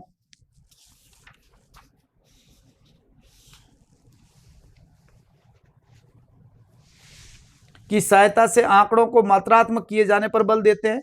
ये बात तो ठीक है। लोकतंत्र, समानता और स्वतंत्रता जैसे मूल्यों को तो कोई स्वीकार नहीं करते, ये व्यवहारवादी, क्लियर, खत्म हो गया। मूल्यों को वैज्ञानिक रूप से स्थापित किया जा सकता है, नहीं, केवल एक। निम्नलिखित में से किस समाजशास्त्री ने राजनीति विज्ञान के व्यवस्था सिद्धांत के प्रयोग सबसे ज्यादा समाजशास्त्र में? मर्टन, बहुत अच्छी तरीके से लिखा है, आप देख लेना अच्छी तरीके से। पार्सन्स और मर्टन की बात लिखाई। मर्टन में मैंने आपसे कहा कि व्यवस्था सिद्धांत का प्रयोग इसने किया और पार्सन्स ने संरचनात्मक प्रक्रियात्मक प्रयोग वहां से आया। डेविड स्टर्न ने राजनीति व्यवस्था में निवेश निर्गत सिद्धांत के संबंध में निम्नलिखित कथनों पर विचार करिए। डेविड स्टर्न समाजशास्त्रियों द्वारा व्यवहार में लाए गए संतुलन विश्लेषण, गलत बात होगी, कि इस आधार पर प्रशंसा की, गलत, समाजशास्त्रियों की आलोचना की कि उन व्यवस्थाओं को पर्यावरण में आने वाले प्रभावों की निपटने की क्षमता का ध्यान रखना, पहला गलत हो गया। स्टर्न ने व्यवस्था सातत्य, परसिस्टेंस, बहुत अच्छी तरीके से, यह सवाल नेट में कई बार आया, कि अपने विश्लेषण को केंद्रीय स्थान दिया, एकदम ठीक उत्तर है विद्यार्थियों, इसका होना चाहिए केवल 2। बहुत अच्छी तरीके से इन बातों को ध्यान में रखना है आपको, आपका उत्तर मेरे ख्याल से सही हो जाएगा। प्रशंसा नहीं, आलोचना यहां बात होगी।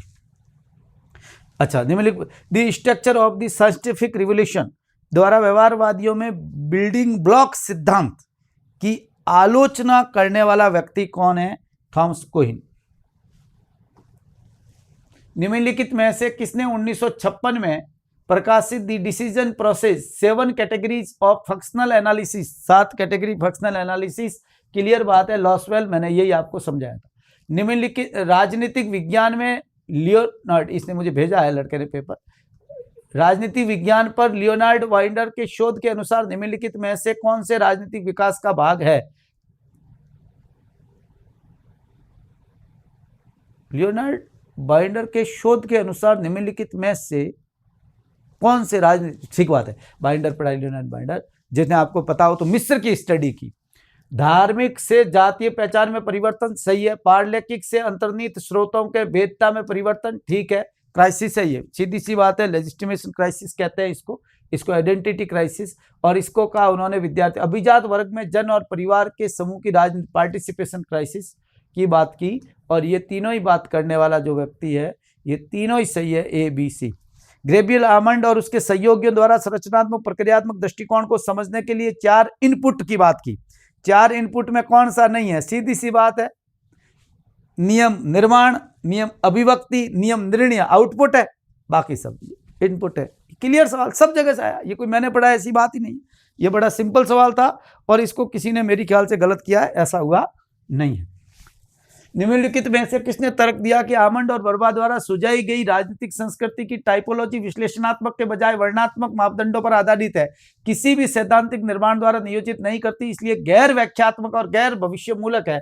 विद्यार्थियों, डेविड स्टर्न, मे बी, उत्तर लिख देता हूं आगे, मे बी हो सकता मुझे है और सही है ये। निम्नलिखित में से किस प्रकार के राजनीतिक उपसंस्कृति की पहचान डेनियल एल्जोर द्वारा की गई? आपको देखना नहीं की गई, ये तीनों के तीनों मैंने नोट्स के अंदर बहुत अच्छी तरीके से लिखा है, आप देखना चाहे तो एल्जोर के तीनों प्रकार लिखा है, 2 बार लिखा है और बहुत अच्छी तरीके से लिखा है। सत्संवेदी नहीं है, व्यक्तिवादी, नैतिकतावादी, परंपरावादी, तीनों है, अर्थात उत्तर है इसका ये। निम्नलिखित में ये सवाल डायरेक्ट है, हिट है एकदम, आपको मैं अभी नोट्स ओपन करूंगा और ओपन नोट से देख लेना, अभी मैं कहूंगा उससे कुछ होना नहीं, क्योंकि मेरी बातों से तो कौन विश्वास करे, और विश्वास करे तो धोखा आज क्यों होता भाई, विश्वास तो करना ही नहीं है, पर जो है वो अपना टाइम है, वक्त सबका अपना होता है। लुसियन पाई द्वारा राजनीति विकास की दिशा में पहला कदम है विद्यार्थियों राष्ट्रवाद पर आधारित राज्य व्यवस्था, नेशन स्टेट का विकास।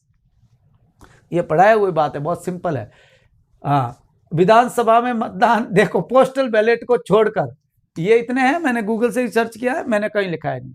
एकमैन और आमना के राजनीतिक सहभागिता के 2 प्रकारों को अंतर क्या बताया? व्यक्त और प्रकट, अव्यक्त और प्रकट, लेटेस्ट एंड मैनिफेस्ट।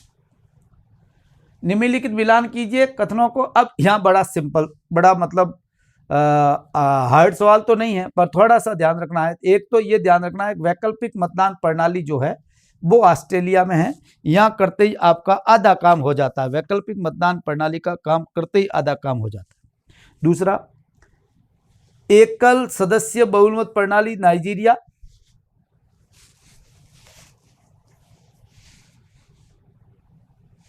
मिश्रित बहुसंख्यक प्रणाली हंगरी, नहीं, तीसरे का पहला मिश्रित आनुपातिक हंगरी, उत्तर हो गया चौथा। निम्नलिखित में से किस विद्वान के द्वारा सिविल सोसाइटी को राज्य से स्वतंत्र स्वायत्त संघों की एक जाल और जो मात्र अस्तित्व और कार्रवाई द्वारा सामान्य सरोकार के मामले में एक साथ बंधे हुए हैं, सार्वजनिक नीति का प्रभाव डाल सकते हैं, इस रूप में परिभाषित करने वाला व्यक्ति कौन है? Charles Taylor. उत्तर चार्ल्स टेलर ही होना चाहिए और सही है। भारतीय मतदान व्यवहार के संबंध में कथनों पर विचार करिए। चुनाव का निर्धारित करने में सत्ता विरोधी लहर की भूमिका निभाने लगी है, क्लियर बात है, आप देख रहे हैं राजस्थान वगैरह में सब जगह। समाज में बीजेपी की भी सीटें कम हुई। समाज में सामाजिक रूप से हाशिए पर पड़े वर्गों को लोकतांत्रिक उभार न जाति और समुदाय की लामबंदी को बढ़ा दिया, क्योंकि गरीबी ने, सीधी सी बात है, उसने स्थानीय और राज्य राजनीतिक दलों में तेजी से वृद्धि की, एकदम सही। भारत में मतदान प्रतिशत समान होता है, गलत बात है। यहाँ विभिन्न जनसांख्यिकी सामाजिक आर्थिक कारणों से प्रभावित नहीं होता, होता है, प्रभावित नहीं होता, नहीं होता है, पहला और दूसरा सही। क्या हुआ?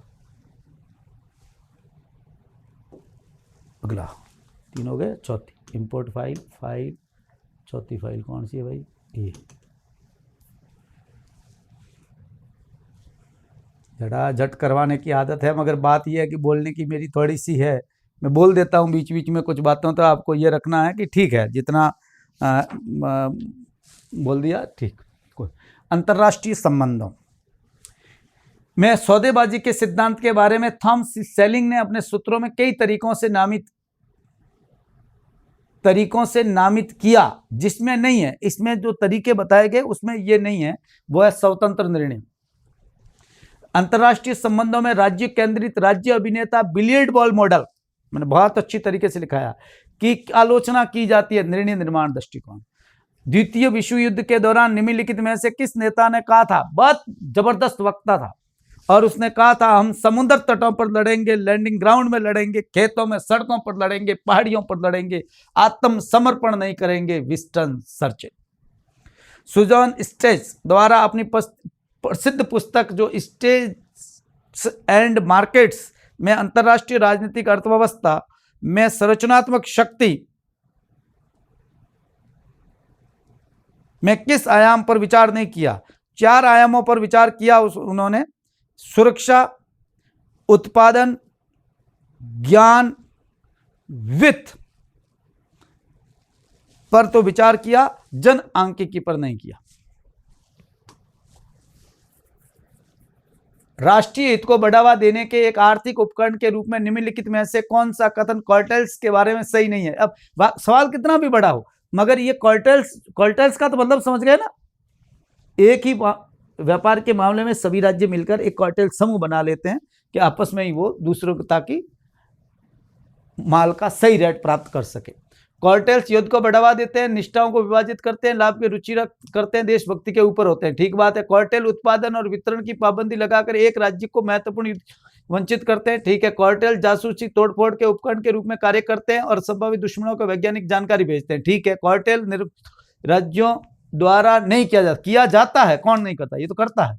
चौथा, इसका उत्तर है विद्यार्थियों चौथा, संयुक्त राज्य अमेरिका, संयुक्त राज्य यूएनओ निम्नलिखित कथनों पर पढ़िए। किसी देश के निलंबन की प्रक्रिया का वर्णन संयुक्त राष्ट्र चार्टर में नहीं है, सेक्शन 5 इससे रिलेटेड है। कोई भी सदस्य चार्टर में वर्णित प्रक्रिया का उपयोग करके सदस्यता का, इसमें कोई प्रक्रिया दी हुई नहीं है, अर्थात ना ये दोनों गलत, कोई प्रक्रिया नहीं दी हुई है ना, निकलने की कोई प्रक्रिया नहीं दी गई है। हाँ, ये जरूर है कि चार्टर के निलंबन की प्रक्रिया इसने कहा नहीं दी हुई है, जबकि सेक्शन 5 इसको निलंबन की प्रक्रिया देता है। निम्नलिखित में से किस विचारक ने कहा था कि राष्ट्रीय हित की अवधारणा इतनी अस्पष्ट है कि अर्थहीन, यहां तक कि एक शूडो सिद्धांत के रूप में है। शूडो सिद्धांत रेमंड एरन, लिखाया मैंने।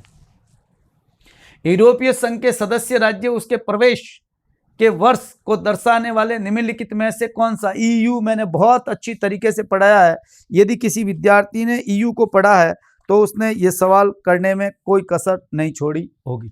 इसने कहा युग्म सही, ओहो सही कौन सा है?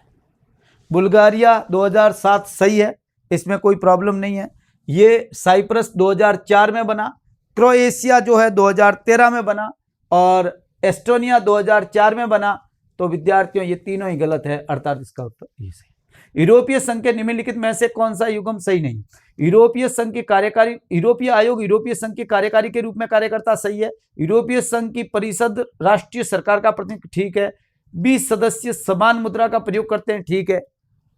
शोगेन मुक्त आवागमन क्षेत्र जो है उसका वीजा जो है आवागमन क्षेत्र का भागीदार आंतरिक नियंत्रण समाप्त करते हैं, नहीं विद्यार्थियों ये 20 नहीं है, लगभग 25 या 27 देश है जो ये करते हैं, ठीक है। तो इसका उत्तर हो गया, इसका उत्तर हो गया ये चौथा। संयुक्त राष्ट्र में शांति निर्माण आयोग जो है, पीस कीपिंग बिल्डिंग जो कमीशन है, कौन सा कथन निम्न में से सही नहीं? ये मैंने पढ़ाया, पीस कीपिंग 2005। इंटर सरकारी सलाहकार निकाय है जो संघर्ष प्रभावित देशों में शांति प्रयासों का काम करता है, ठीक बात है ये। अच्छा ये हो गया, 2005 में स्थापना हुई, 2010 बता रहा है। 31 देश शामिल है सुरक्षा पर, ये मुझे पता नहीं मगर ये ठीक है। संयुक्त राष्ट्र प्रणाली के शीर्ष में वित्तीय योगदानकर्ता देश और शीर्ष सैन्य योगदानकर्ता देश सदस्य, ठीक है। दूसरा गलत है, दूसरे में स्थापना जो हुई इसकी 2005 में हुई थी, ये 10 बता रहा है। दिसंबर 2000 मेरे ख्याल से 20 दिसंबर 2005। सार्क जो संबंध है इस कथनों पर विचार करना है। सार्क के देशों के बारे में ये है, बहुत अच्छी तरीके से लिखाए हुए हैं, बहुत अच्छे पढ़े हैं और मैंने कोचिंग में, ये अंतरराष्ट्रीय के नोट्स नहीं है, ध्यान रखना, इंटरनेशनल के नोट्स नहीं है, सीधी क्लासेज हैं, उससे ही विद्यार्थी को लिखना है, बाकी सबके नोट्स हैं। 1987 में तीसरा सार्क सम्मेलन काठमांडू में, ठीक है। 87 ठीक है। नार्कोटिक्स ड्रग और साइकोट्रोपिक पदार्थों का सार्क सम्मेलन 1990, ठीक है। 1988 में चौथा पाकिस्तान, ये पाकिस्तान इस्लामाबाद में हुआ, यानी इसमें से सही नहीं है, चौथा नहीं। दक्षिणी पूर्वी एशियाई राष्ट्रों का संगठन तो आसियान है, उसके बारे में आपको बात ये बतानी है। 1967 में एशिया के पहले सदस्य Indonesia, Malaysia, Singapore, Thailand, Philippines से, एकदम ठीक, हूबहू लाइन है। इस मुद्दे पर आसियान के सदस्य विभाजित थे कि 1970 में संयुक्त राष्ट्र में फिलीपींस, इंडोनेशिया ने सुरक्षा परिषद में चीनी सीट, बीजिंग 1971 है। साम्यवादी शासन देने के लिए मतदान किया था, लेकिन मलेशिया, थाईलैंड ने इसके खिलाफ मतदान किया था, सिंगापुर में मतदान भाग नहीं लिया, ये बात ठीक है, मगर यहाँ 70 नहीं 71 है, अर्थात विकल्प 1 सही है।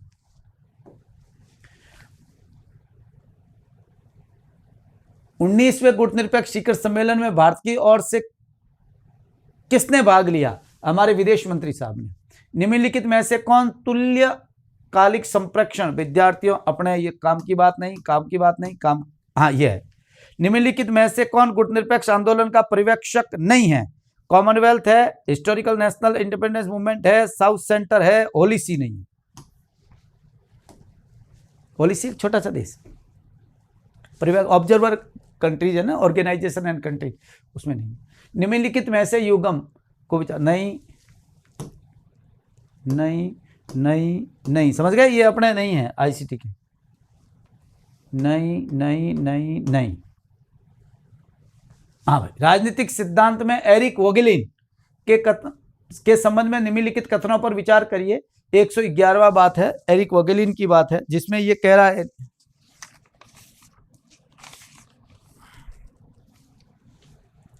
कि वोगेलिन राजनीतिक विज्ञान और राजनीतिक सिद्धांत को विभाज्य मानते हैं, नहीं मानते भाई, विभाज्य तो नहीं मानते, अविभाज्य मानते हैं, तो एक दूसरे के बिना,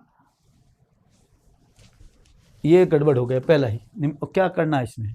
अच्छा ठीक है, गलत ढूंढना, तो दूसरा सही। विचारधारा सौपन लोग की वैज्ञानिक पद्धति नहीं है, बल्कि व्यक्ति समाज दोनों अनुभवजन्य, एक सही उत्तर इसका होगा 2, निम्नलिखित में से किस विचारक को संरचनावाद के सिद्धांत से संबंधित है? बहुत अच्छी तरीके से देखिए, ये दोनों ही विद्यार्थी उदारवादी है, ये नव मार्क्सवादी है, दोनों हो गया क्लियर, ए बी सी तीनों से। तार्किक प्रत्यक्षवाद के विषय में निम्नलिखित कथनों पर विचार के एक आंदोलन के रूप में वियना सर्किल का महत्वपूर्ण योगदान रहा। क्लियर बात है जर्मन। तार्किक प्रत्यक्षवाद तत्व मीमांसा में निहित ज्ञान का खंडन करते हैं ना, ये मेटाफिजिक्स को नहीं मानते। क्लियर बात है, ये मानते हैं कि भाई जो मेटाफिजिकली नॉलेज होता है वो नॉलेज वास्तव में नॉलेज नहीं होता, उसे शदम प्रश्न कहा है। मेटाफिजिक्स के सवाल को उन्होंने, मैंने लिखाया था शदम, वो केवल अनुभव मूलक की बात करते हैं, अर्थात विद्यार्थियों इसमें खंडन करते हैं। तार्किक प्रत्यक्षवाद तत्व मीमांसा में निहित ज्ञान का खंडन करते हैं। सही है तो दोनों से ये देख लेना ना। तार्किक परमाणुवाद के सिद्धांत के प्रमुख सिद्धांतकारों में कौन है? विद्यार्थियों, तार्किक परमाणुवाद, इसकी किताब का नाम है बर्ट्रैंड रसेल की। माइकल ऑक्सफोर्ड ने निम्नलिखित में से कथनों पर विचार किया। ऑक्सफोर्ड राजनीति में रूढ़िवाद, परंपरावाद, व्यवहार में एकरूपता और निरंतरता को संशय की दृष्टि से देखता, संशयात्मक दृष्टि से कैसे देखेगा? ये है वो। ऑक्सफोर्ड विषय वस्तु तथ्य मूल्य के बीच में अंतर नहीं करते।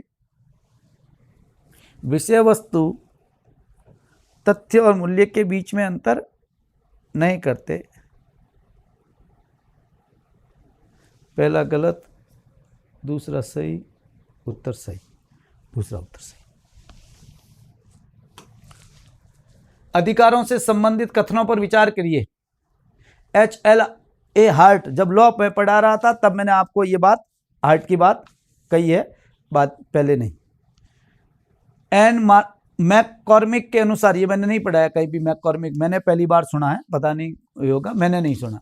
अधिकार सदैव और आवश्यक रूप से मानवीय अच्छाई से संबंधित है। H.J. मैक्लोस्की के अनुसार अधिकारों के सकारात्मक रूप से वर्णन किया और इसे पाने, आनंद लेने और किए जाने का अधिकार है।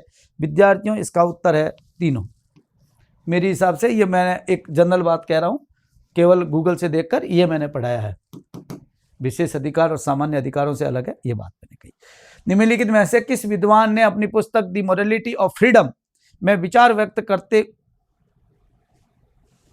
व्यक्त किए कि स्वतंत्रता मूल्य मुक्तता के रूप में नहीं समझा जाना चाहिए, जैसे बाधाओं और दबाव की अनुपस्थिति, अपितु मूल्यवान लक्ष्यों की खोज के साधन के रूप में स्वतंत्रता को देखा जाना चाहिए। जोसेफ राज। निम्नलिखित में से किस विद्वान ने तर्क दिया कि केवल पारंपरिक नकारात्मक अधिकार ही वास्तविक सार्वभौमिक अधिकार हैं? मानव अधिकारों के सार्वभौमिक घोषणा में आर्थिक अधिकारों को सम्मिलित करने की गलती की है। हाँ भाई देखो, आर्थिक अधिकारों को सम्मिलित करने की घोषणा की है क्योंकि वे आदर्श है। जब ये क्रिस्टन निम्नलिखित में से किस विद्वान ने कहा कानून का साध्य उद्देश्य जो है स्वतंत्रता को समाप्त करना या रोकना नहीं बल्कि संरक्षण और संवर्धन करना है? लॉक। आइजिया बर्लिन ने विचारों से संबंधित कथनों पर विचार करते हुए व्याख्या करनी थी कि बर्लिन के अनुसार आजादी के रूप में नकारात्मक स्वतंत्रता खुद काम करना नहीं बल्कि काम करने का अवसर है,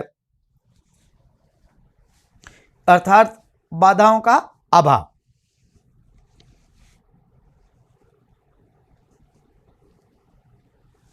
सकारात्मक स्वतंत्रता का विचार भी सम्मिलित है कि व्यक्ति अपने मालिक हो और उच्चतर आत्म का उसके निम्नतर आत्म पर प्रभुत्व हो। ये बर्लिन नकारात्मकवादी है मगर टू कॉन्सेप्ट है स्वतंत्रता के, उस पर जोर देता है। राजनीतिक स्वतंत्रता केवल सकारात्मक क्षेत्र से संबंधित है, ये बात तो हो गई गलत। पहला और दूसरा इसका उत्तर है सही, नकारात्मक है ना। समानता पर रॉबर्ट नोजिक के दृष्टिकोण के संदर्भ में निम्नलिखित कथनों पर विचार करिए। उसने इस विचार पर पूरी तरीके से अस्वीकार किया कि समानता के नाम पर धन के पुनर्वितरण के लिए कोई नैतिक आधार है। यह बात अस्वीकार है। सही बात है, अस्वीकार सही है। निम्नलिखित में इसके अनुसार साध्य स्थिति सिद्धांत पुरस्कारों के वितरण से इसका कोई लेना देना नहीं, वितरणात्मक न्याय से समांतर कोई लेना देना नहीं, अर्थात इसका उत्तर हो गया 121वां केवल उत्तर होगा 1। ध्यान रखिएगा इस बात को।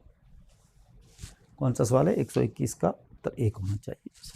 हाँ, माइकल वॉल्जर ने जटिल समानता सिद्धांत से संबंधित निम्नलिखित कथनों पर विचार करना था। यह विभिन्न संस्कृतियों, वस्तुओं, सामाजिक क्षेत्रों में अर्थों में बहुलता पर जोर देता है। समानता का सार्वभौमिक सिद्धांत असंभव हो जाता है। इस प्रकार की अवधारणा रॉल्सियन अवधारणा के विपरीत है। एकदम ठीक। उपयोगितावाद के विरोधी है। वॉल्जर ये समुदायवादी है। वॉल्जर ने इस बात पर बल दिया कि कोई एकल सही वितरण नियम नहीं है, बल्कि 11 बुनियादी वस्तुओं के वितरण के कई नियम है। ठीक है। वॉल्जर प्रत्येक क्षेत्र के लिए एक सामाजिक वस्तु है और प्रत्येक वस्तु के लिए एक क्षेत्र। गलत। अर्थात विद्यार्थियों इसका उत्तर होना चाहिए ए एंड बी इज सही। बहुत से क्षेत्र बहुत से वितरण के तौर तरीकों में, एक तरीका नहीं, बहुत से क्षेत्र है, प्रत्येक क्षेत्र नहीं, बहुत से क्षेत्र और बहुत सी वस्तुओं के वितरण के बहुत सारे तरीके। यह जटिल समानता का अवधारणा है। मैंने बहुत अच्छी तरीके से समझाई। समझने का सवाल था। निम्नलिखित में से किन विचारकों ने वैश्विक न्याय के लिए सार्वदेशीय दृष्टिकोण का समर्थन किया?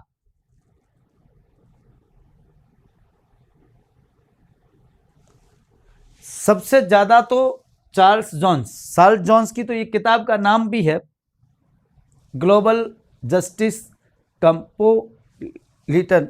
तो इसका तो ये तो एकदम ठीक बात है। ब्रिटिश भी है, पोगे भी है, बी सी डी ये सब हो जाएंगे, है ना। ई आ गया तो ये इसमें आ जाएगा। और सॉरी वापस है ना, ये पीछे ऑलरेडी। लुई पॉचमैन के अनुसार निम्नलिखित में से औपचारिक समानता के मुख्य प्रकार कौन से हैं? अरस्तु की औपचारिक समानता की धारणा, ठीक है। रॉल्स की प्रक्रियात्मक समानता की तरह समान विचार, ठीक है। समानता की प्राकल्पना, जब तक कोई कारण न मिले असमान व्यवहार नहीं किया जाए, सही है।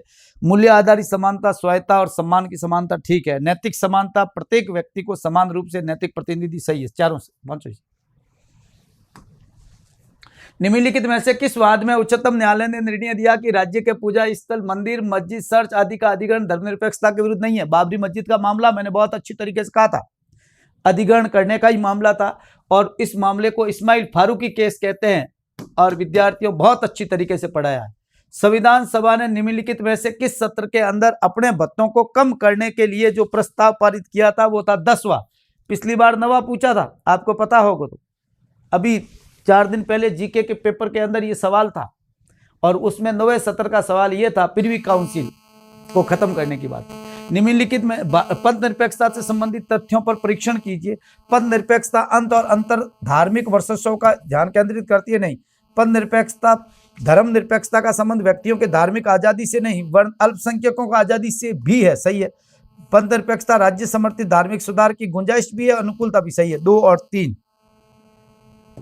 सही है। निम्नलिखित कथनों का उपयोग करते हुए विचार करना था और सीधा जोड़ना था। कोई मेरी ख्याल से इस सवाल को इतना बड़ा बनाया इन्होंने, इतना लंबा चौड़ा दिया है जिसकी कोई अलग बात है, मगर 101वां जीएसटी से कर देते आप तो क्लियर। 1 का 2 होते ही हो गया, 2 का 1 क्लियर बात है। 102वां, 103वां, 104वां क्लियर बात है। सी का 4था ये हो गया, ये हो गया। सवाल बड़े सिंपल साधारण सवाल था ये, कोई ऐसी 102वां, 101वां, 2वां, 3वां, 4वां सीधा पूछा था इन्होंने और मिलाना था चौथा उत्तर इसका सही। ये कोई सवाल हार्ड सवाल नहीं था, ये कोई मैंने पढ़ाया ऐसी बात नहीं है, सबने पढ़ाया, सबने पढ़ाया। भारत के संविधान के निम्न में से कौन सा अनुच्छेद संसद के सशस्त्र बलों के कार्यरत व्यक्तियों के मौलिक अधिकार प्रदान नहीं कर? 33, ये मार्शल लॉ है। 34, 33 और 34 मैंने बहुत अच्छी तरीके से बातें की है विद्यार्थियों, तो बहुत अच्छे से या मार्शल लॉ और इसका एक दिन पढ़ाया पूरा में। संविधान के अनुच्छेद 17 से संबंधित कथनों पर विचार करिए। अनुच्छेद 17 के दूसरे भाग, अनुच्छेद 17 में दूसरा भाग है ही नहीं, का प्रयोग करते हुए संसद ने अपरिष्टता अधिनियम को पारित किया, ठीक है, पर ये ठीक क्या है, दूसरा भाग नहीं है। 1977 में नाम परिवर्तित कर सिविल अधिकार संरक्षण अधिनियम 1976 लिखाया मैंने बहुत अच्छी तरीके से, पीसीआर एक्ट बोलते हैं, बूढ़िया क्या है पीसीआर। अनुच्छेद 17 में पालनार्थ संसद ने अनुसूचित जाति जनजाति अत्याचार पारित किया, ये बात ठीक है।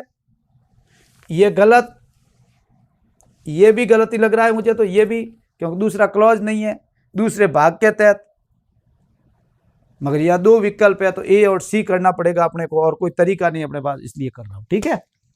बाकी दूसरा भाग है ही नहीं, 17 में एक ही आर्टिकल है, इसका कोई क्लॉज दूसरा नहीं है। ये बात आप अच्छी तरीके से जानते हैं और मैंने पढ़ाता हूं तब भी कहता हूं, इन छोटे छोटे आर्टिकल्स में ये बात बहुत अच्छी तरीके से ध्यान रखनी चाहिए। क्या बात है। 16/1946 उद्देश्य प्रस्ताव में पहला संशोधन प्रस्तुत करने वाले व्यक्ति MR जयकर साहब थे, 16 तारीख को किया था, 16 दिसंबर को। भारतीय संघ के विद्वानों द्वारा नामकरण के संदर्भ में कौन सी बात ठीक है, विचार करना है। अर्धसंघीय केशिवैयर, सर्वोच्च संघ, सही है। ये नहीं है भाई, ये आपको पता कोऑपरेटिव फेडरलिज्म का इन्होंने, तो ये एकात्मक विशेषताओं वाला संघीय, सहायक एकात्मक, ये हो तो जाता है ऐसा उत्तर, अर्थात 1 और 3 इसका सही। भारतीय संविधान में नीति निर्देशक तत्वों में से किस अनुच्छेद के अनुसरण में जो मनरेगा कानून है, राष्ट्रीय, महात्मा गांधी नहीं लिखा, राष्ट्रीय ग्रामीण रोजगार गारंटी अधिनियम 2000 पारित किया गया, इसके संबंध में ये बताना है कि ये किस अनुच्छेदों को ध्यान में रखकर किया गया।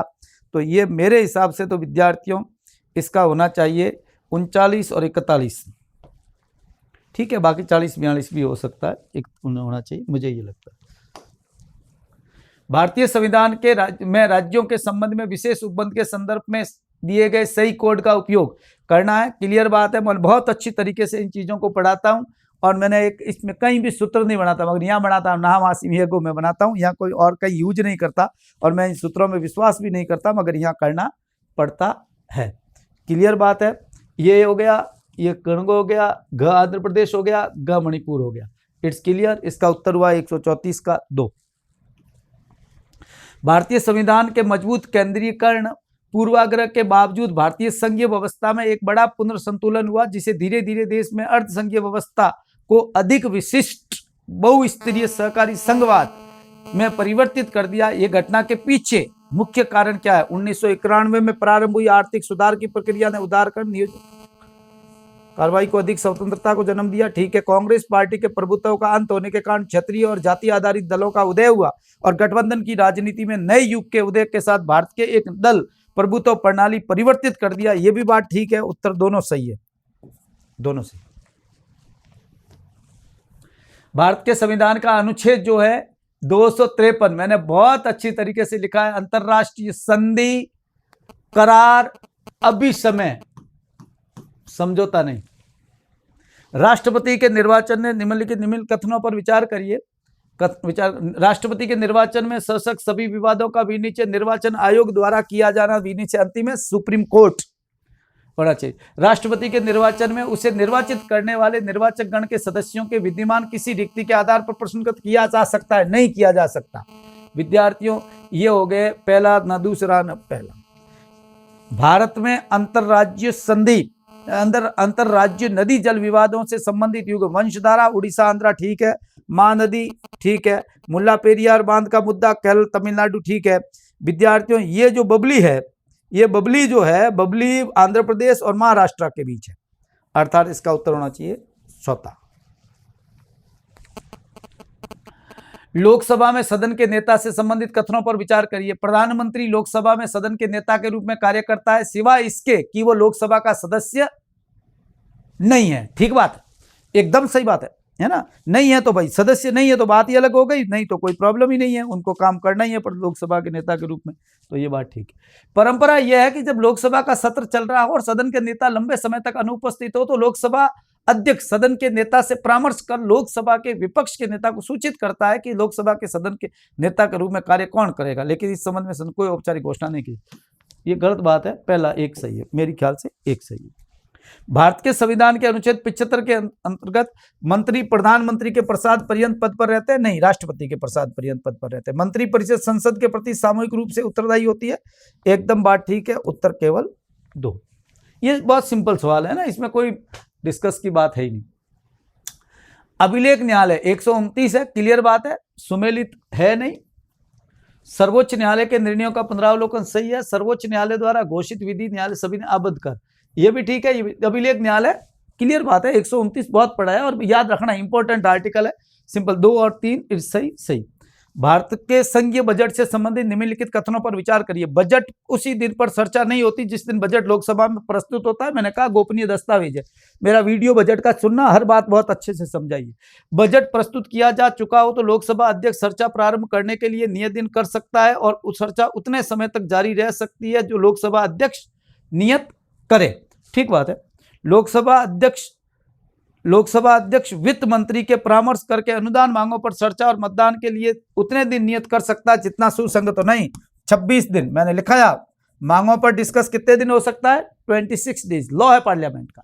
इसलिए विद्यार्थियों पहला और दूसरा सही है, ए बी सही है, तीसरा गलत है। बड़े सिंपल सवाल है यार, क्या बात कर रहे हो। और इसमें 50% लाने वाला टॉपर है। हर सवाल को करने की कोशिश मत करो। हाँ, उसमें यह ध्यान रखो कि पढ़ाया कैसे गया, समझा। और भी मैंने बजट बहुत अच्छे से पढ़ाया, 2 वीडियो है मेरे उस पर। भारत के संविधान में मंत्रियों के बारे में उपबंधों से संबंधित विचार करिए। किसी राज्य की मंत्री परिषद में मुख्यमंत्री सहित मंत्रियों की कुल संख्या उस राज्य की विधानसभा सदस्यों के 20% से अधिक नहीं होगी, गलत। किसी राज्य के मुख्यमंत्री सहित मंत्रियों की संख्या 10% से कम नहीं होगी, 10 से कम नहीं होगी, नहीं 12, अर्थात दोनों गलत। राजस्थान विधानसभा में राज्यपाल के अभिभाषण के लिए धन्यवाद प्रस्ताव से संबंधित कथनों में से कौन सा सही नहीं है? मुख्यमंत्री द्वारा चयनित कोई सदस्य राज्यपाल के अभिभाषण के संबंध में धन्यवाद व्यक्त करने का प्रस्ताव प्रस्तुत कर सकता है। प्रस्ताव मुख्यमंत्री द्वारा चयनित दूसरे सदस्य द्वारा किया जा सकता है। ठीक है। ऐसे प्रस्ताव की सूचना प्रस्तावक और अनुमोदनकर्ता के हस्ताक्षर होंगे और मंत्री संसदीय कार्य विभाग के जरिए, ठीक है, राजस्थान विधानसभा के प्रमुख सचिव को भेजेंगे। ठीक है। धन्यवाद प्रस्ताव पर ऐसे रूप में संशोधन प्रस्तुत किए जा सकेंगे जिसे नहीं, मुख्यमंत्री नहीं, स्पीकर जो ठीक समझे। ये पावर स्पीकर का, अर्थात इसका उत्तर है विद्यार्थियों चौथा। उच्च न्यायालय के अवर न्यायाधीशों की नियुक्ति से संबंधित कथनों पर विचार करिए। उच्च न्यायालय के मुख्य न्यायाधीश उच्च न्यायालय के कार्य करने के लिए अस्थायी वर्दी के कारण अवर न्यायाधीशों की नियुक्ति कर सकता है राष्ट्रपति, गलत। अवर न्यायाधीशों की नियुक्ति अस्थायी रूप से 2 वर्ष से अधिक नहीं हो सकती, बात ठीक है, अर्थात उत्तर केवल 2 सही है। ध्यान रखिएगा, बड़े सिंपल सवाल आए हैं, पर मैं आपको जटाजट उत्तर इसलिए दे रहा हूं विद्यार्थियों कि ऐसा है कि बाद में आप मुझे कहेंगे कि सर जल्दी सवालों का उत्तर होता तो हम, ठीक है, नहीं तो डाटा खर्च होता है। बाकी मैं एविडेंस के विद एविडेंस भी 10-20 सवाल लेकर आऊंगा और एविडेंस पेश करूंगा। 104वां संविधान संशोधन अधिनियम पर विचार करना है। इसमें लिखा हुआ 134 के पार्श्व शीर्ष में, यानी जो शीर्ष आगे का, उसमें लिखा 70 के स्थान पर कतिपय अवधि कर दिया। ठीक है। इस संशोधन द्वारा अनुच्छेद 134 के खंड क और ख के बाद 70 वर्षों के स्थान पर खंड क में 80 वर्ष कर दिया गया, सही है। इस संशोधन के खंड 1-2 के अनुसार 25 जनवरी 2020 तक लागू होगा। ये भी तो ठीक ही लग रहा है मुझे, तो तीनों ही सही है। राजस्थान पंचायती राज अधिनियम 1994। अब क्या हो गया, ऐसे सवाल आए पेज के ऊपर क्लियर लिखा है मैंने पदावधि। इसके अंदर मैंने ये लिखाया, ये सरपंच करते और लिखने के बाद इसको मैंने लिखाया यहाँ लिखाया कि पदों में, यहाँ है पदावधि, 30 में पदावधि है, यही गलत था, बाकी सब सही है। संविधान लिखा हुआ नोट्स में, लिखा हुआ नोट्स में, समझाया हुआ तो बहुत गहराई से, नोट्स में इतना ही लिखा हुआ है, सिंपल। भारतीय संविधान के में पंचायतों के संबंध में निम्नलिखित में से कौन सा युग्म सुमेलित नहीं है? पंचायत क्षेत्र से प्रादेशिक क्षेत्र से अभिप्राय, इससे प्रदेश क्षेत्र से कोई लेना देना नहीं। अनुसूचित जातियों के लिए स्थानों में आरक्षण 243 घ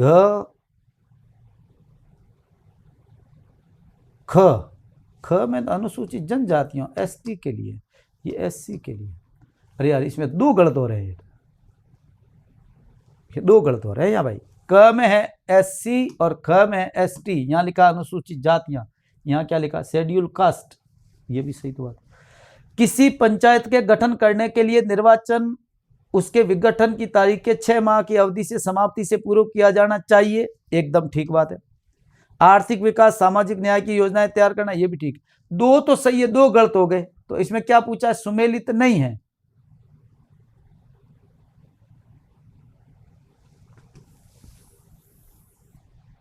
ये सवाल